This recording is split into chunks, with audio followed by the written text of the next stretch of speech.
For centuries, we've been told what is pure and what is sinful, what is allowed and what is forbidden.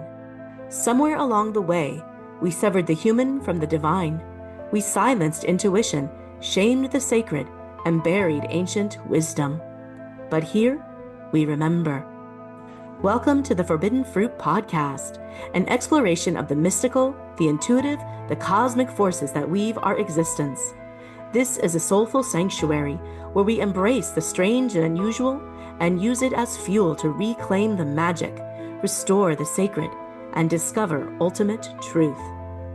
Come and share your stories in a space where fierce hearts and fantastical gifts are not only welcomed, but needed. So take a bite. You were never meant to be forbidden. Welcome, Catherine, to the Forbidden Fruit Podcast. Good to be here again. Yeah. So we were just talking a little bit before we began about how we are receiving information from spirit, our intuition, and how we're feeling guided to express our purpose, how to create these new things, these new frameworks of living life from a space of evolving consciousness and serving others and also evolving their consciousness. And I kind of wanted to touch on the theme or the idea of how we truly live our lives from that space of being guided by the divine consciousness within us. So how do we be human and also multidimensional? And one of the ways is when we receive the guidance, how that comes through. A lot of times our human mind just wants the information, wants the answer. Let's do it now. And that's not how it comes through, right? So I thought it would be a good thing to talk about. I'm sure there are so many people that can relate to that, right? I have this idea. I have this thing I want to do. I have a purpose, and maybe I don't even know what it is. How do we find the flow and follow that energy of creativity and joy and curiosity? Stepping out of the space of the woods, woulda, coulda, shoulda, and all the things that we have as far as expectations or responsibilities or obligations we think we have to do because we're human, because we have all these roles we play out in life, right? We're here to anchor a new way, to bring forth the original template of what it means to be human. And how do we do that, not only individually, but share these teachings in a way that it can completely change society, the way we live life on the planet, right? I fully believe that we are, as humanity, that we are creators and that we're here to be a part of Mother Earth, to steward Mother Earth, to honor the sacredness of life. And that means exploring life, all the parts, the highs, the lows, the in-betweens. And I have this kind of like a mantra that plays in the back of my mind every day. I ask myself, how can I show up fully alive in this moment? And in that, that means feeling all the feelings, sensing the body, recognizing my thoughts and my feelings, looking at my patterns, my belief systems, the false ones, the true ones. Maybe there is no such thing as truth. And then living from that place of enjoying being alive. That's the space where we actually get to connect into being guided. Mm-hmm. So, Absolutely. yeah. Well, and it's interesting. So for those that are kind of just starting out, it's helpful to have a framework of how does this information come to you? How does it come through you? And so how I feel is that, we all come here with a plan, these certain things that we are meant to experience and meant to learn so that each individual soul has these opportunities to grow. And you all have your choices whether or not you choose that opportunity. And that's up to you. So we'll just play with if you do take the opportunity. So they will give you your guides, that's the they I'm referring to, will give you these little drips of information over time. And it's up to you to be the one who's putting the puzzle together. So they, I like order and formatting. If I do a puzzle, I like to do it from the edges, and then I can kind of get the framework.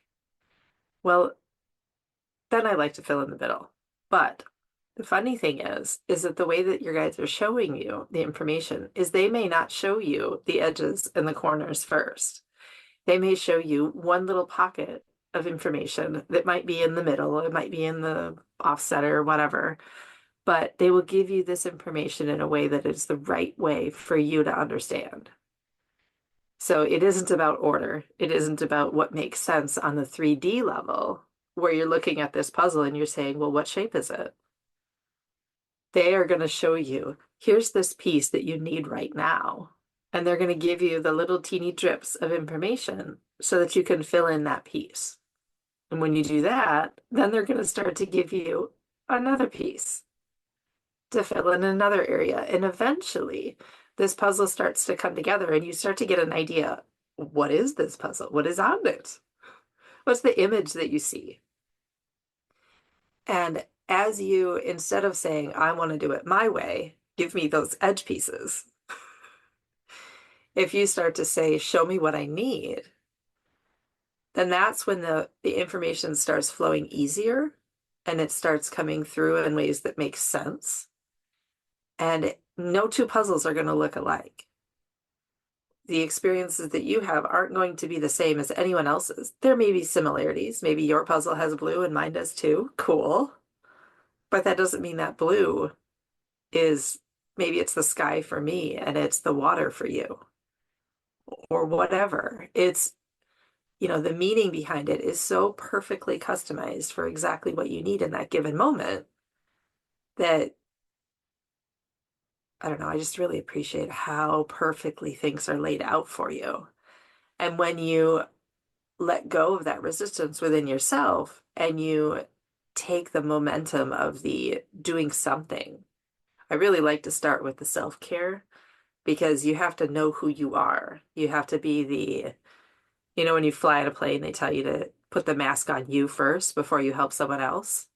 Even if you think, they're a little child and they need help first. No, no, no, you have to. Because if you aren't resourced and you aren't able to feel the air, how can you possibly give that to another? No matter how important it may seem first to give to them, you have to make sure that you are okay and you are finding things that bring you joy and keep you showing up and being alive in the moment so that you can then give it to another. And it's interesting how, so once you get these little drips of information and you may start to think it starts to take shape in one way. So then you put through those experiences your expectation. Now your expectation might fit in the moment, but then later on it might be constraining you. So then you have to let go of those expectations and the understanding, and you have to really go with that flow. And there's a lot of vulnerability with that.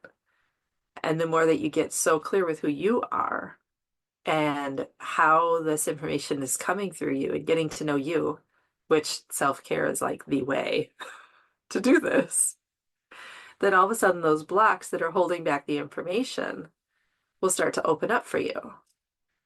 And it's so interesting because then you start feeling into what you need to do here, who you need to be, how you need to show up for yourself and for the world, which leads you through to discovering your calling, whatever that is. And then all of a sudden you see all of this potential expanding in front of you that you start to realize that you're limitless. And that process is so interesting when you're present in that moment and you start allowing those puzzle pieces to play out however they are meant to be. And, I like to communicate with my guides and when they tell me information, if I don't understand it, instead of just saying, well, this doesn't make sense, I love questions, love them. I say, I don't get it. Tell me what that means. And they'll show me another way. And the really cool thing about that is you can, when you get more interactive with your communication with the spirit realm and kind of bring that here, you realize that they're not so far away. And when you're feeling that overwhelm and that confusion and not understanding, you're not putting these pieces of the puzzle together. That doesn't make sense. You can actually say, I can't do this. I need help. And it's so interesting because whatever is the perfect way in that moment for you will show up. And having that faith and that understanding that this is an interactive experience that you're having and that your guides are having with you, through you, it really opens up to that, hey, we're actually doing this all together. We're a team. And that builds your faith and that builds your trust that there's so much more out there and that it's perfectly aligned for you, coming through how you need it so that you can understand it. And just allowing that process really, really, really gets that information to come through you so that you can show up and you can serve to your highest potential.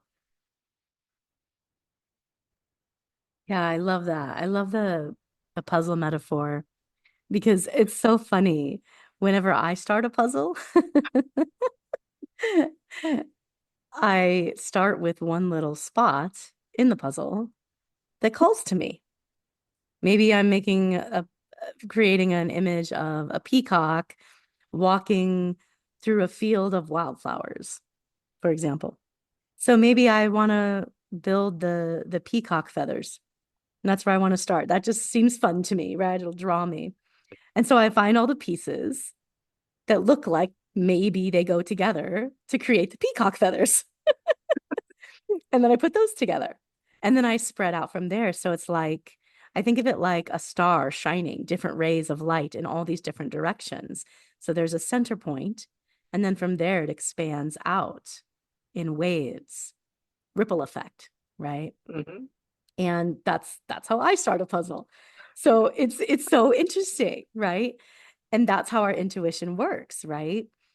We're not always going to have the framework, but if we can follow the thing that brings us excitement or joy or draws us with some level of curiosity, that's a place to start. And no matter how we process life or how we navigate structures and frameworks, it all works no matter what pathway you take, right? All roads lead to Rome.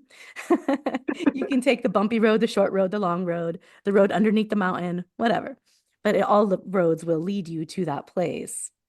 And it's not even about the place. It's not about the destination. It's about the experiencing of building the puzzle that looks like a peacock. And so I was thinking about this as I'm navigating downloads of information from spirit, from my intuition, and how I get guidance regarding my relationships, regarding my business, my health, my financial landscape, all the different parts of life that we look at, right? In the work that I do, people come in and they ask usually one of three questions. Um, how can I heal my body or my mind or my emotions, right? Mental, spiritual, emotional. How can I heal my body? Physical healing. So there's a healing component. How can I have my most amazing partnership, my romantic partnership, my friendships, the energy of the beloved in all of these connections with others? They want to know about that, relationships.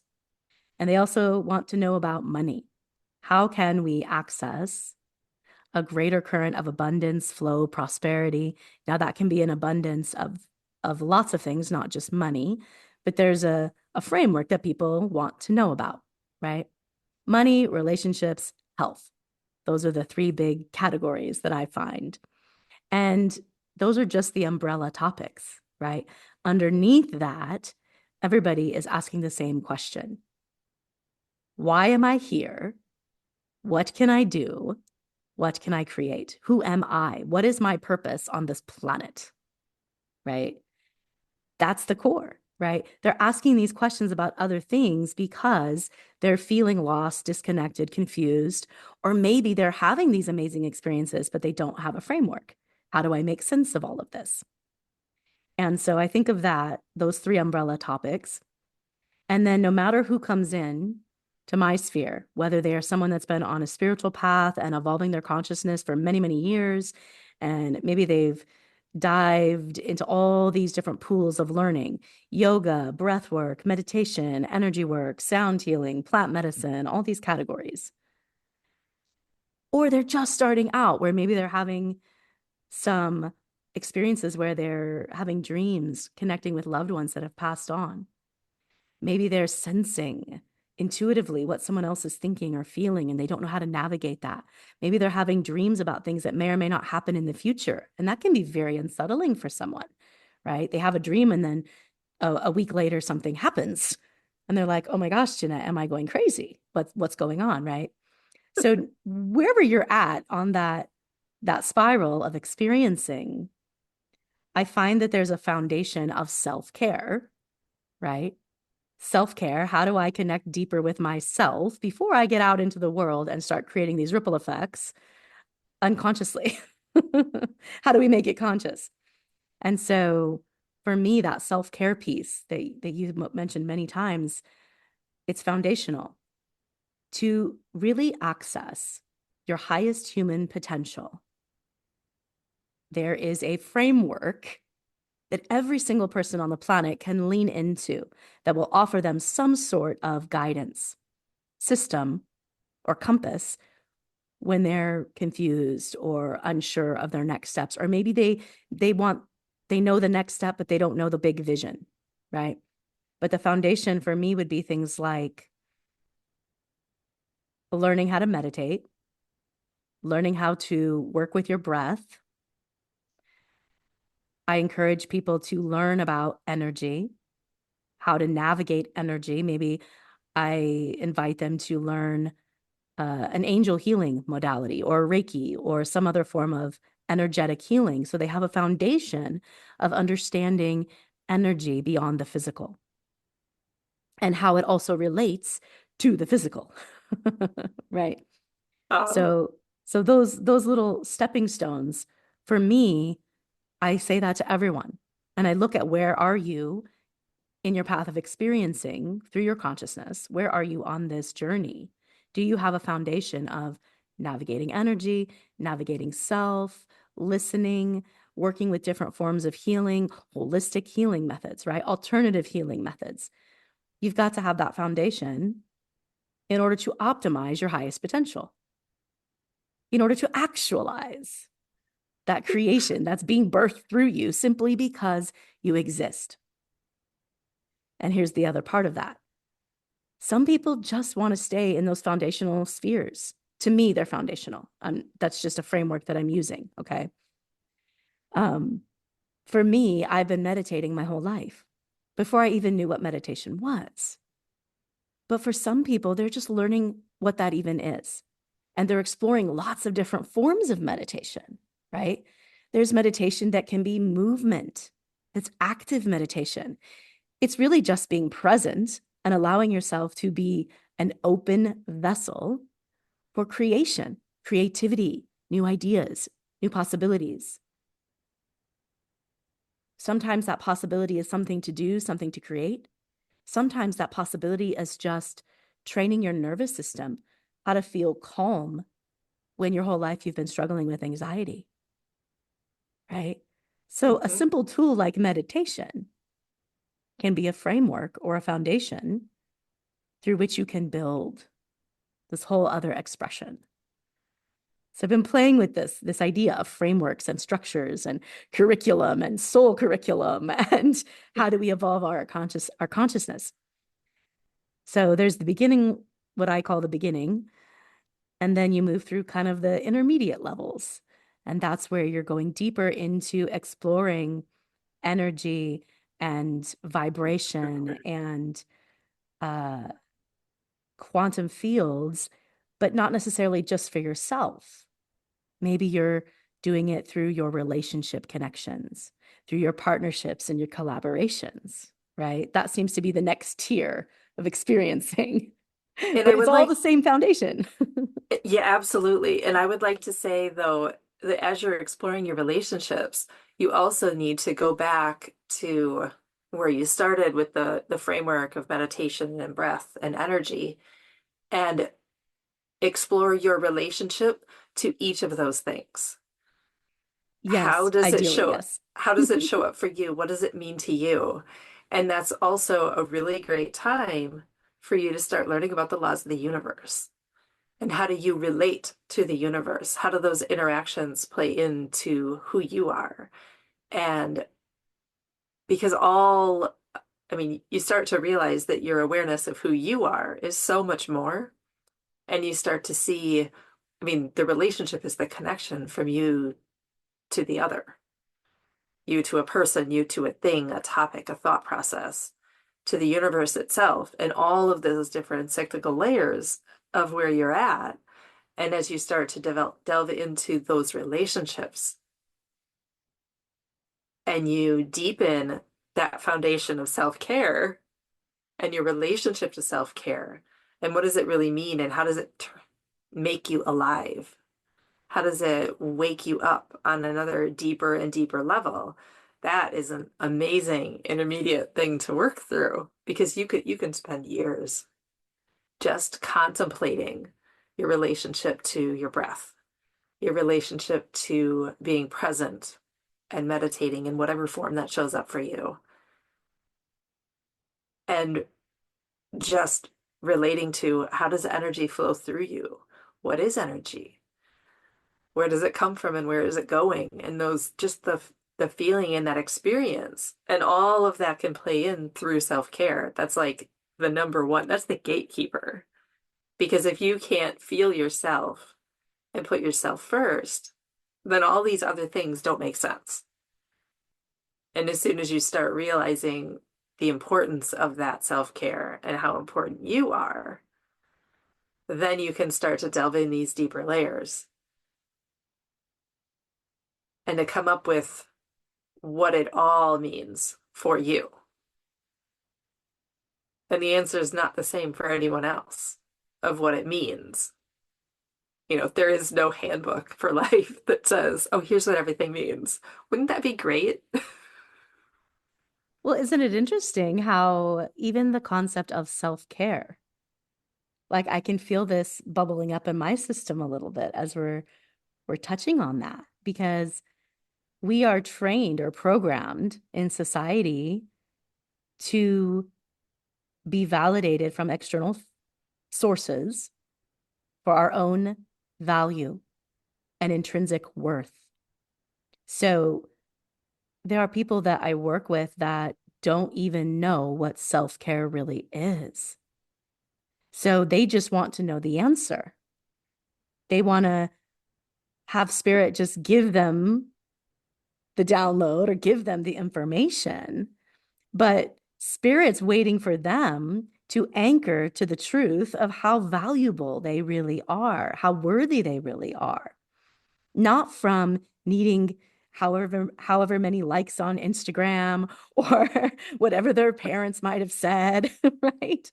Uh, There's this intrinsic value system that has to be developed in order to really start stepping into the authentic space of creation. And it doesn't mean you have to have this very hyper exaggerated egoic space of I am the divine is me, and I am God, and I'm going to form a cult and everybody follow me. I don't mean that. I mean just realizing that the simple fact that you exist is enough. We spend so much time and energy spinning our wheels thinking we have to get somewhere or do something with our lives, otherwise it's a waste. I hear it all the time. Oh, I've wasted 10 years or 50 years, or I've wasted all this time in this relationship or in this job or in this space of being in life. And I see that and I'm like, but nothing is a waste. Nothing is a waste. Everything that you experience through the lens of you has value because it exists, because it came through you. How beautiful is that? And that is a huge shift in the mindset, right? How do we truly anchor to the places of, I'm going to take care of myself. I'm going to love myself. I'm going to explore the things in life that bring me joy and help me discover new things because it's actually fun and I want to do it. There's that space. And then there's also the space of, wow, I need to make a change because something is not working anymore and my life is dying. My light is dying if I stay in this space 1 second longer. And still the same framework applies. What calls to you? What feels nourishing? So many of us on a spiritual path, we want to be of service to others, but we never learned how to be of service to ourselves. So I guess I'm just talking about more frameworks of evolving consciousness. Absolutely. And it's so interesting because as each generation is born, they don't come through at the same starting point that we did. We didn't come through at the same starting point as our parents and so on. So those little beings that come through now are coming through pre-programmed with an understanding and a knowing of the need for self-care. And it's interesting because in the work that I do, I see how different these generations are and how hyper independent 2 generations ago, and then our generation had this big shift, and the next generation has an even wider shift to the point where, and it's speeding up so fast. It used to be that, there was like a little notch each generation, and now it's like the dial's going, hasn't stopped. It's spinning so fast. And that as these children come through, they know the need for self-care. And they're not saying, I will not go and sit and work every day of my life just to have a year of fun or not even to just be done here. They're saying, no, we're actually going to prioritize myself first and not let go of that knowing of self-care. And it's so interesting because I see all of the potential of where we're going and how much consciousness is evolving at such a rapid pace that we haven't seen before. And it's, to me, is absolutely fascinating watching that potential as the dial just keeps going faster and faster and faster every year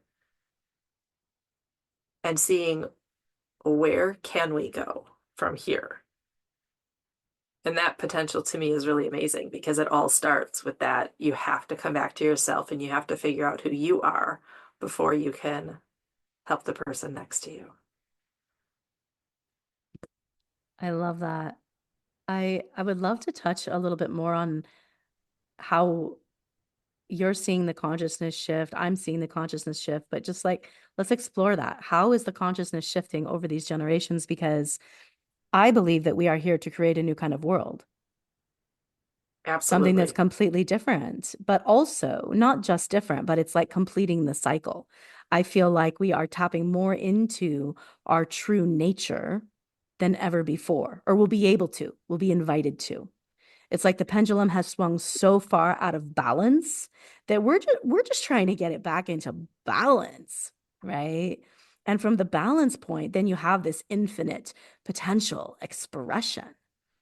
And it's interesting because there's a part of me, the higher part of me, the higher self, higher soul part of me, recognizes that we all come from the void, from this primordial ooze of infinite possibility, right? And from that space, I recognize there is no right or wrong. There is no judgment. There's no, for me at least, there's no God sitting on a cloud in the sky passing judgment.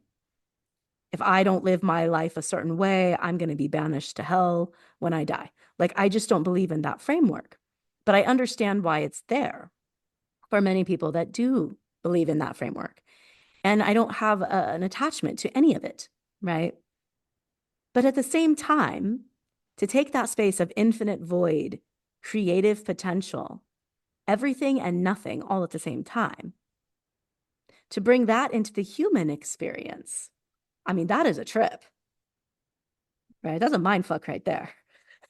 So, Uh-huh. how do I, how do we as a humanity allow every expression of life to exist while also recognizing when certain things are not what we resonate with or not what we wish to create moving forward?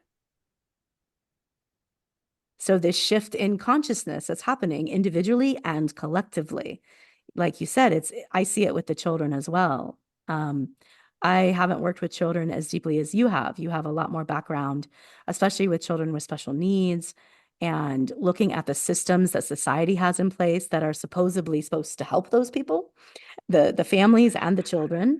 And I have some experience there too, how those systems are just not truly supportive. I've had experiences with family members that have struggled with addiction that have stemmed from the system putting a child on medication because they can't manage them in a school setting. And then that led to an addiction pattern because no part of that person was allowed to simply exist within the system. Like, just as one example. Um, so it's like as we are open to the infinite possibility, we also look at what is and not necessarily dismantle it from within, because I think that just takes a lot of energy. That's not necessarily where I am. But how do we create something completely different that is so much more in alignment and flow that it's like these families and these children can just step into it and just be themselves and be fully supported? And unfortunately, right now, we're in this transition where we have to do a lot of cleanup of some of the damage that has been done, some of that furthering of the disconnect from self, the disconnect from who we can be as creator beings. And yeah, like what are you noticing in the consciousness shift with these newer generations? Other than I don't want to sit in a desk, I want to run around. Like there's a deeper thing happening here that speaks to the collective shift. Well, and it's definitely happening on all levels. Like all aspects of people's lives are being affected by this shift in awareness and understanding. So when you look at the school system, when it was originally set up 100 or so years ago, it was set up to teach children how to conform to work in a factory and, how to be a piece of the wheel. In the industrialized nations, at least. Right. Correct. Yeah. Yes. Yeah, I'm talking about here, the generic here in the US, and how it worked for that time. But then those children grew up and they noticed that they may or may not have liked it. And so they input their changes with their understanding. So then things started to become more and more customized. It wasn't just, oh, this way of schooling works for everyone. Do this way. If you didn't fit in, you were wrong. There was that judgment and that separation. And so now, over time, that has shown up in such a customized way so that so many children are being labeled as special needs, things with IEPs and specialized 504 plans, all these different aspects where children can't be taught in the way that they were taught. And now it's interesting because the school system is slower to change. So then you take a step back. Why is that? Well, because the children that grew up 20 years ago or more, we actually have two generations that are teacher age. There's the baby boomer age, there's the Gen Xers, and there's millennials now, so more than two that are showing up and teaching, and they're teaching in different ways because they are taught, just like when you grow up in a family, how you were raised. You look at that, you interpret how does that feel to you? And then if you're awake, you try to make it better. you make changes that shift how you show up for your children and your family in ways that you noticed for you didn't work for you. So you're teaching the next generation slightly different than you learned. So that in itself changes society. But you do that based on wherever you fit and where you came in from your consciousness. So if you think about, like, there's a lot of disconnect between the two or three generations that are teaching now because they are teaching in ways that they learned and that they went to schooling and understood how education works and how it's always supposed to be. And that's why that having the school system shift overnight isn't going to happen because those teachers from those generations have no idea the new framework, which it is what it is. There's no judgment. It's just that's where they were at when they came here. And that's how they learned and perceived and their perceptions of the world. So that's how they show up and they teach the children. And, so that I could go on about that. There's so much more about the education system and how individualized it has become. But then if you go and look at the concept of religion, so religion has existed across all time that we're aware of in some form, some way. And it isn't about a specific religion being right or wrong or anything like that. It used to be that you were expected to conform inside of one of those. Now you might notice a theme, but then for some it didn't work. So you might switch to another way of conforming, another religion. So you'd go from one bucket to the next. Again, not any right or wrong here. And those that were in between and didn't fit in a bucket were considered wrong or different. And so you look over these generations of how religion has morphed and changed and opened up and shifted. And now, like, there's a lot of awareness of how religion is shifting dramatically. It used to be so much persecution and judgment if you didn't fit in the bucket. Take your pick on the bucket, whichever one it is. If you didn't fit in a bucket, there was something wrong with you. And now, through these generations coming through, it's really the opposite. These younger kids that are coming through don't fit in any bucket. They themselves are the bucket. They are coming through with an innate knowing of who they are, of what their true connection is. They may not know how to explain that in words or thought processes to be able to share, which shows up as behaviors. Because our understanding in the moment of how children communicate, they communicate through their awareness level and their understanding. And if their parents and their caregivers and the schools and whatever groups of people they're with don't understand it, they say, well, that's a behavior that must be wrong. So we have to change it and we have to conform because that's what the older generations did, was they were expected to conform and to fit inside these buckets, whether it's the bucket of a factory worker or a bucket of a white collar individual, whatever bucket. And now these younger individuals realize there is no bucket. They are actually coming through with the knowing innately of who they are and their connection to the world. And when we, as the parents and adults that care for them, don't acknowledge that they understand the unity that got squashed for us, it brings up all these things for us, which is an opportunity for us to learn and to grow and to become more and to pick up a piece of what they just started with and they knew, so that we don't have to forget that anymore. So it's a beautiful opportunity to grow and evolve our generations of where we're at so that we can meet them where they start, which to me is like growing up. I remember having all my gifts shut off because I was told it was wrong. I didn't fit in the bucket. And through that, it took so many years as an adult of me trying to go through this process of self-care and growing up and having children and trying to identify what does that mean to me and how do I relate to it.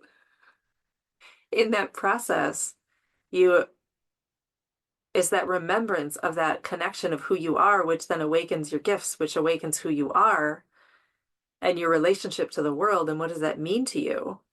Like this whole thing is scripted so perfectly, and everyone is going through it on some level, wherever they're at. And there's no judgment of wherever you're at. It is what it is. It's what you personally, your soul's development needs in that moment.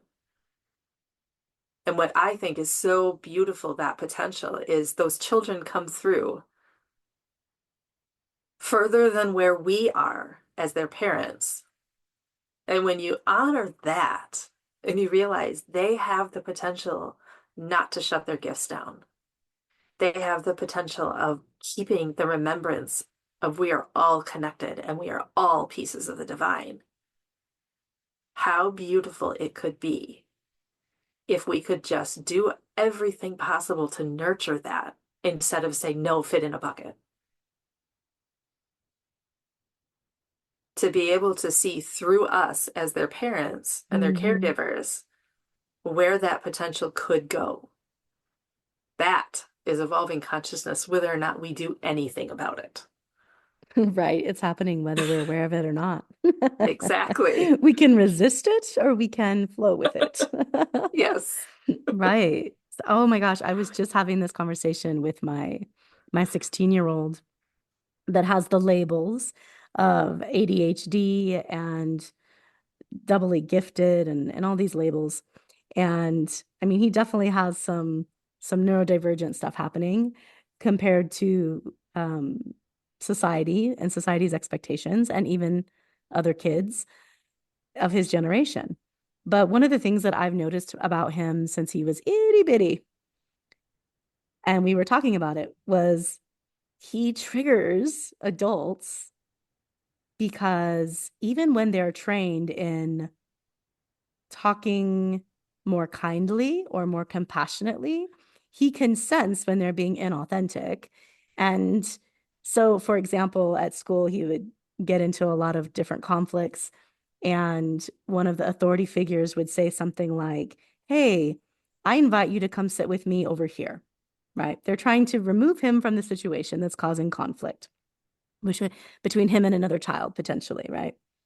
And my child, being my child, pokes the holes in it, finds the cracks in it, sees the bullshit in that statement. I invite you to come over here. And so his response would be, I decline your invitation. And the teachers would go back and forth with him. And he would just be like, no, like, say what you want, say what you need, be clear and direct. Don't play this passive aggressive game with me, right? He doesn't respect it. And if he doesn't respect what you're saying, then he knows you don't respect him. And therefore, he will not respect you. And that is a very clear distinction that I've noticed in my children and in some of the children that I work with too. It's like you said, they know who they are. And those of us that are still trying to figure it out and still trying to remember, um, they're going to poke holes at us and create activations in our own system to give us the opportunity to recognize where we are not in alignment, where we're not really being authentic, right? When an authority figure says, this is how I feel, and this behavior is causing me to feel this way, but without taking any responsibility for their own part in that, like these children see right through it. I'm all for conscious parenting, but that doesn't mean that we just allow the children to energetically vomit or be violent or do things that are harming to themselves or others. There are boundary systems. And the children actually respond well to the boundary systems. They respond well to the expectations. But if you try to be so soft and so open that you give them all the choices in the world, it's too much. Like a child looks to an adult or an authority figure for guidance, but they do not wish to be molded in their image. And I know me as a child and also me as an adult, there's a reason I've run my own business since I was 19. I like to be in charge of my life. I like to delegate certain tasks. I like to work as a team. I like to be collaborative and in a creative current with others. But if someone comes in and starts telling me that my way is wrong and their way is right, it's going to immediately activate something in my system to say, well, wait a minute. What is right and wrong here? What box are we trying to create? That feels limiting to creation. It's not about my ego. It's about that creative potential that is then being squashed. And that's happening in so many different pools in society in general. And so I just keep getting the message from my intuition. And I've had this since I was little, wanting to create community spaces, community centers. Now, from a business perspective, it's creating centers of evolving consciousness all over the world. And within that is the framework of modern mystery school. Because I believe that in order for us to truly be alive, we have to be human physically, emotionally, mentally, and spiritually. We have to be able to connect to our multidimensional nature, our highest consciousness, and breathe it into the world. And how do we do that when we are in a system that tells us everything about that is wrong? You mentioned religion, and I have so many examples of religion. But I remember this one time I was on a trip, like a camp type of church trip, and we had this meeting out in the forest. It was beautiful. Full moon, stars everywhere. We were out in the middle of nowhere, so there's no light pollution. And we had done some kind of prayer meeting, whatever. Everyone else goes to leave, and they're going to go on this midnight hike through the forest. I did not feel called to that. And so I just kind of sat on the little wooden bench.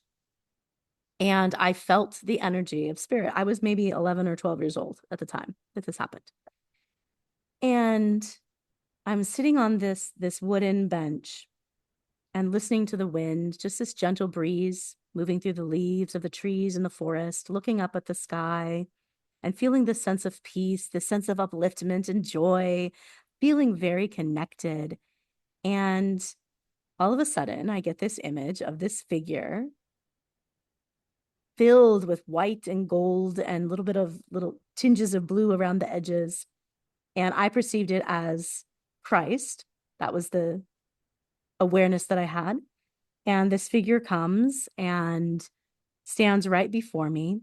And all around this figure are these children, these like energetic spiritual beings, but they were children. And first they were balls of light, and somehow I knew they were children. And then they turned into these forms of children.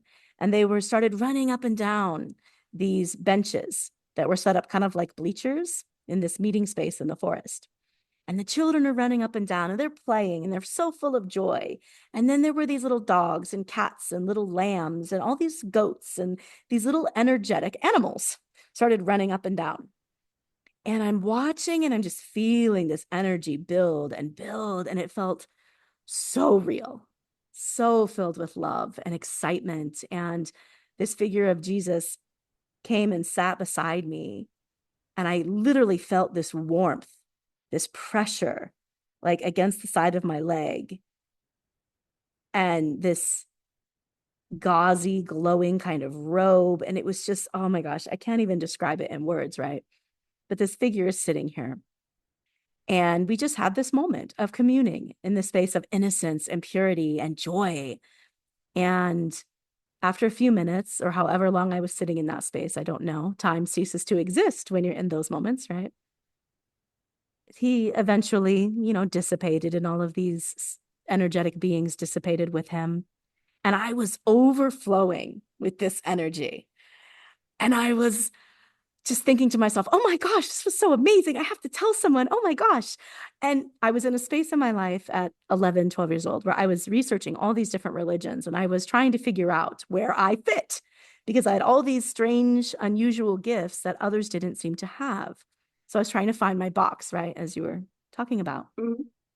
And I had this idea pop into my head. Well, I just had this amazing spiritual communion with Christ. Oh my gosh, this must be the true religion. Right. So I run over and I tell one of the camp leaders and sister so and so, I don't remember. And I was just so excited, my little heart bursting with joy that I had this communion and I just wanted to share that it was real and it was true. And I tell her and I watch as her face darkens and her whole body curls in on itself. And it looked like this boulder, this black boulder just came onto her back, like it was visceral. And after I finished telling her what happened, she gets really soft. And she says to me, Jeanette, you can't tell anyone. You can't share this with anyone. And I was shocked. I felt like she punched me in the stomach. I was like, what? Why can't I tell anyone? And she says, Jeanette, only the elders, the male elders in this religion are able to commune with spirit and commune with Jesus and talk to God. The women are not given that path. And I was like a deflated blimp. I felt so crushed and I didn't understand all this confusion. And I said, but there was so much love and it was so beautiful. Like why can't I share that? And she said, well, they will think it is wrong. They will think it is of the devil. They will think that you are being manipulated by Satan. And I was like, what? How is that even possible? And she had so much fear. Her voice was shaking. Her body was shaking. Like, oh my gosh, try not to cry, just sharing this moment that to me was life-changing. But that was one of the moments that I realized, okay, this is one of those things where I'll be burned as a witch. That spiritual persecution, that idea that any form of religion, if I don't go by these tenets and fit into this box, then I will be punished. I will be persecuted. And it doesn't mean that what I experienced wasn't real.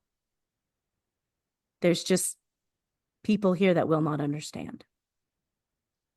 And this has been a pattern throughout my adult life and my childhood of having these experiences and these abilities to not only evolve my consciousness, but to really want to share it and want to help others remember that they are part of the divine and that there is no judgment.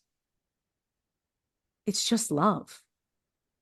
It's just this incredible energy of creation expressing itself. And how could that be wrong? How could that be evil? How could that be a manipulation? I was 11 years old, for Pete's sake. It was so pure from my heart.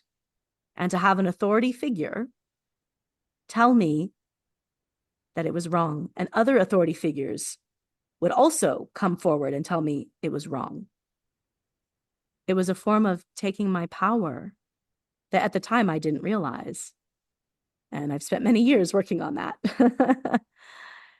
But so I have this drive now to not change the system from within, but to create a different system, and a system that is as open as it can possibly be, while anchoring to the tenets of joy, compassion, creativity, flow, love. And if something doesn't feel loving, I have programmed my system to recognize that if this doesn't feel loving, then it's the place where love is asking to go. It is the place where love has been forgotten. And then from that place, I get to choose from a foundation of self-care. Do I choose to go into that space and bring love? Or do I choose to simply be love within myself and continue on my way? You know, stay in my own lane, so to speak. And so everything that you're speaking to is so deep.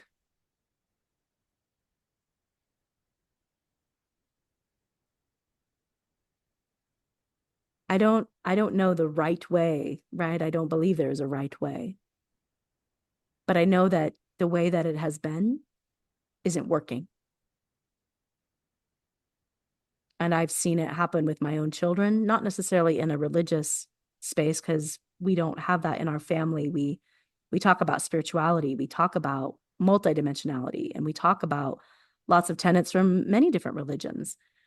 But I talk about living my life as a spiritual being, having a human experience, and wanting to be fully alive and to show up for other humans, to show up for myself, to be of service from a space of love. And I just find there's so many buckets in the world that are filled with judgment. They just feel like chains around my neck. It just, these younger generations especially, they don't need that. I mean, we see it even with gender identity. So many coming out and saying, well, I'm non-binary. I'm not male or female. Fuck your system. Right?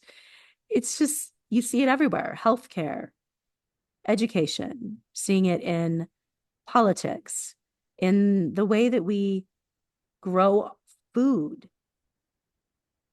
the way that we treat Mother Earth, all these places of imbalance, all these places where it's not working. And it's time to make it better. Absolutely.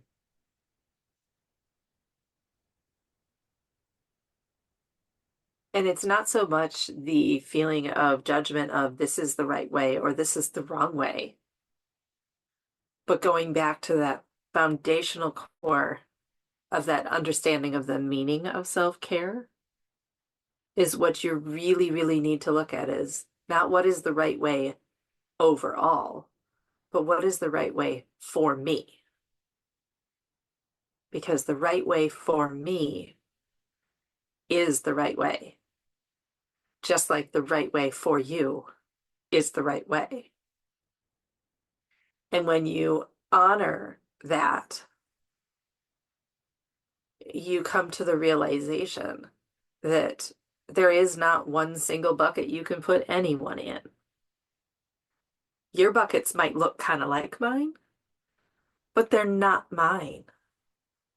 But in realizing that independence of who you are and that unique pigment of color, of identity,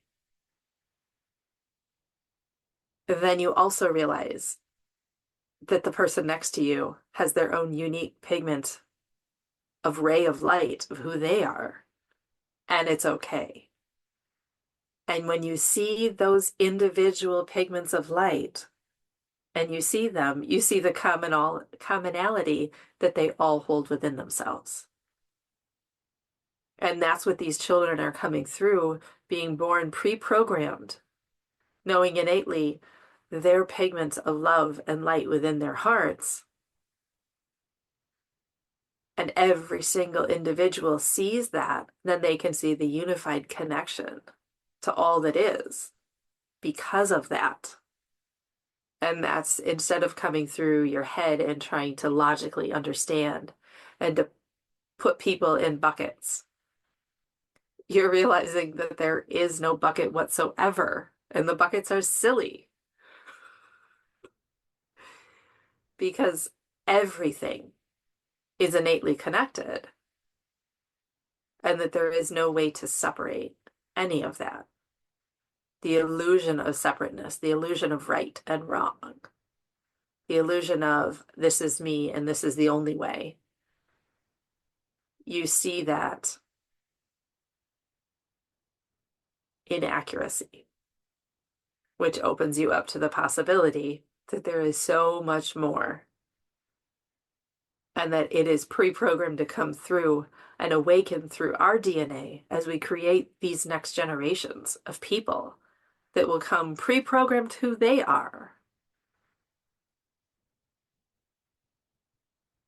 Then you start to realize that all is truly well. And that's a very, very powerful possibility. Yeah. It's interesting. There's a practice that I work with, and I call it the sovereignty prayer or claiming my sovereignty. And when I do this practice of claiming my sovereignty, it simply means I'm claiming my energy. I'm claiming the spark of creation, the original energy that is me, having this experience as part of all that is. It's not meant to be this technique of building a wall or a separation between me and everything else that I might perceive as a problem or hurting me or draining me or whatever, right? It's a way for me to reclaim my authentic light, removed from any distortion or distraction that I may have absorbed or taken on from others. And as I allow myself to be anchored in myself, it actually opens me up to experiencing that beauty and that goodness, whatever you want to call it, that spark of authentic expression in all beings. All right. So even in my sovereignty, it's an invitation to the oneness, to the unity. And I guess that's really the core of what I'd like to share here, that these ideas of right and wrong, good and bad, you've got to fit into this mold, right? We've touched on some of those forbidden topic spaces today, right? Education and religion, and there's so many more. But these things have to be looked at, honored for what they are, and recognized for where they're no longer serving. Absolutely. Yeah. Oh my gosh, we did that so fast. I feel like that went by in like 10 minutes. Is there anything else you would like to share about this idea of creating a foundation of self-care to further our consciousness? Any last Just, tidbits? just that remembrance of everything comes back to you. All energy flows through you, through your awareness and your understanding. And you have the choice to filter it through your perspective, to decide what does it mean to you? How does it feel? How does it integrate within you? And then just allow it to go through. Shine your light, be a star. And I do want to say around that, I know there's a lot of people struggling and a lot of people that are just ready to shine. Like we have a big gamut of experiencing happening right now. And that's part of this transition, part of the evolving consciousness in the collective as well as individually. And it's okay to not know. It's okay. Everything is allowed. Just, I tell my clients this, feel your feelings, go into the muck, right? Just don't build your house there, right? If you build your house in the mud, it's going to sink, or in the quicksand, it will sink. Allow it to exist and know there's a puddle of mud or a quicksand pool right there.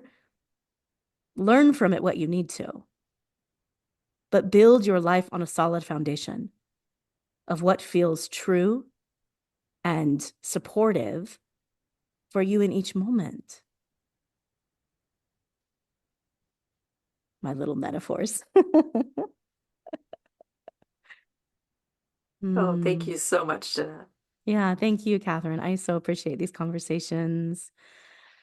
Oh, so good. All right. Well, until next time, thank you for being here.